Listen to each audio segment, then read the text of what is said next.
जिन आपके bank account में 1 करोड़ रुपए हैं।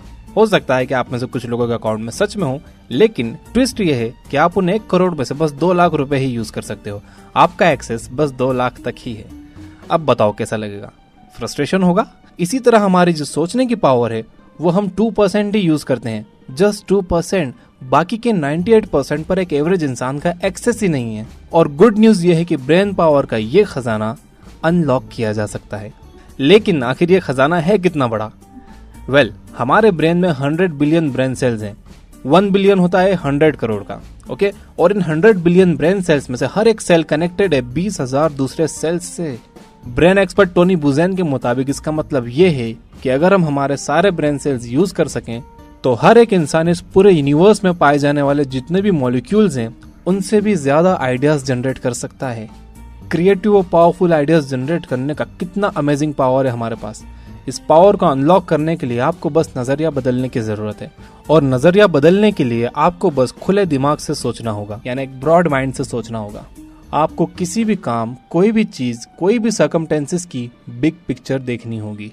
ऑलराइट, तो अब हम आगे 2 मेथड्स देखेंगे जिनसे आप सक्सेसफुल और स्मार्ट लोगों की तरह एक अलग नजरिए से सोच सकोगे।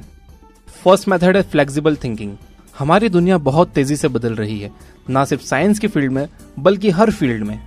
किंडल और आईपैड डिवाइसेस आने के बाद 1 साल के अंदर ही कई बड़े पब्लिशिंग हाउस और बुक रिटेलर्स बिजनेस से बाहर हो गए। डीटीएच आया तो केबल नेटवर्क बाहर हो गया। और ऐसा नहीं है कि सिर्फ टेक्नोलॉजी ही बदल रही है, ज्यादा पुरानी बात नहीं है। यही कुछ 30-35 साल पहले टेलरिंग को एक बहुत अच्छा बिजनेस माना जाता था। कोई अगर टेलर है तो समझो कि वो बहुत ही अच्छे बिजनेस में है।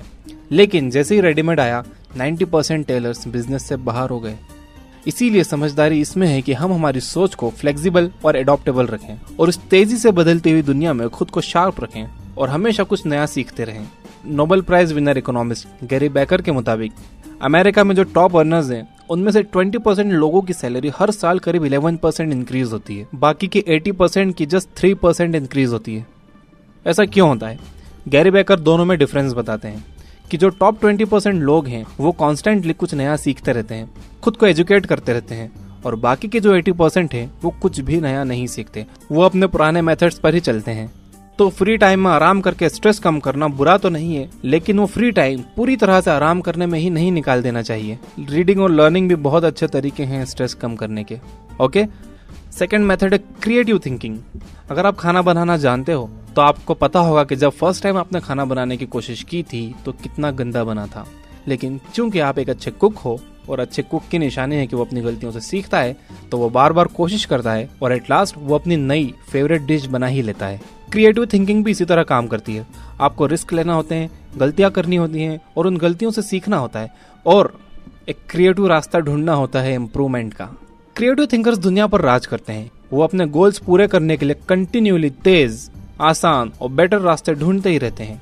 यही लोग रिस्पॉन्सिबल हैं बड़े बड़े इनोवेशंस के लिए, ब्रेक थ्रूज के लिए, जिनसे सारी ह्यूमैनिटी को फायदा हुआ है। वो कहनाई प्रिंसिपल फॉलो करते हैं, which means continuous and never ending improvement. इसकी ऑपोजिट है मैकेनिकल थिंकिंग। मैकेनिकल थिंकिंग की जड़ है डर में, फेलियर का डर, मिस्टेक्स करने का डर, पैसा और टाइम गंवाने का डर, क्रिटिसिज्म का डर।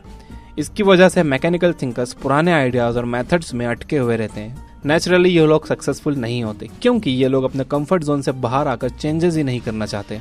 आप एक रेस्टोरेंट में जाकर पता कर सकते हो कि वो एक मैकेनिकल थिंकर चला रहा है। फर्स्ट तो ये कि ऐसे रेस्टोरेंट में आपको सालों पुरानी एक डल मेनू मिलेगी जिसमें कभी भी कोई चेंजेस नहीं होते, कोई नई डिश ऐड नहीं होती।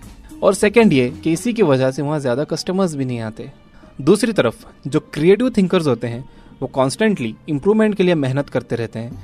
ये लोग ट्रेंड सेट करते हैं, ये अपने कंपटीशन से हमेशा आगे होते हैं। अगर एक क्रिएटिव थिंकर एक रेस्टोरेंट चला रहा है तो वहाँ के मेनू में आपको हमेशा कुछ ना कुछ नया मिलेगा, जिससे वहाँ का शेफ भी इंस्पायर होता है नया करने के लिए। वो रेस्टोरेंट भी कस्टमर्स से भरा रहता है। अगर आपको क्रिएटिव थिंकर बनना है तो ये 3 हैबिट्स डेवलप करिए। Number 1, be clear goal set करो और हमेशा फ्लेक्सिबल रहो उन गोल्स को अचीव करने के लिए, रास्ते ढूंढने के लिए। Number 2, be focused. याद रखिए कि मल्टीटास्किंग जैसी कोई चीज नहीं होती। एक टाइम में एक ही काम करो और अपनी सारी मेंटल एनर्जी उस काम को बहुत अच्छी तरह से करने में लगाओ। Number 3, concentrate. अपना फोन दूर रख दो, सोशल नेटवर्क्स पर टाइम वेस्ट मत करो, कंसंट्रेट करो अपने उस एक काम पर। तो मैंने आपको ये 2 मेथड्स ऑफ थिंकिंग बताए हैं स्मार्ट बनने के लिए। इन्हें आप फॉलो करो और अपने माइंड को एक्टिव, फ्लेक्सिबल और क्रिएटिव बनाओ।